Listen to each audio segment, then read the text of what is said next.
Hello বন্ধুরা, আজ কিন্তু অমাবস্যা শ্রাবণ মাসের। তো আজ কিন্তু আমি করে নিলাম আমার মায়ের মা দুর্গার কিন্তু কাঠাম পূজা, কারণ সামনেতে চলে আসলো আমাদের দুর্গা পূজা। আর এখানে দেখো আমাদের বাবা ভোলেনাথকে আমিও কিন্তু চান করে নিচ্ছি এখানেও।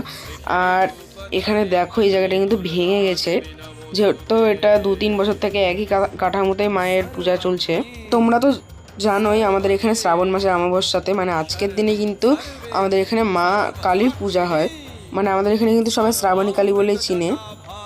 আর তোমাদের সাথে কিন্তু আমি কালী ঠাকুর আনাও তোমাদের সাথে কিন্তু আমি শেয়ার করেছিলাম অন্য একটা ভিডিওতে। যারা যারা দেখোনি অবশ্যই এখন গিয়ে দেখে আসো। আর আমি কিন্তু আজকে সারাদিন উপবাস, যেহেতু কালী পূজা রাত্রে হয় তাই কিন্তু সারা রাত উপবাস থাকতে হবে। আর ওখানে কিন্তু আমি অঞ্জলি দেবো, আর ওখানে কিন্তু ভোগ প্রসাদ পাবো। অবশ্য প্রসাদ পেতে পেতেও ভোর হয়ে যায়। আমার তো সব থেকে কালী পূজার উপাসটাই কঠিন লাগে।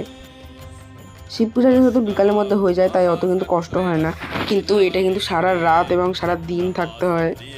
তোমরা কে কী উপাস করো অবশ্যই কিন্তু কমেন্টে জানিও। আর এখানে কিন্তু এখন আমি মাকে দেখো ঘি, মধু, চিনি দিয়ে সব কিছু, জল দিয়ে সব কিছু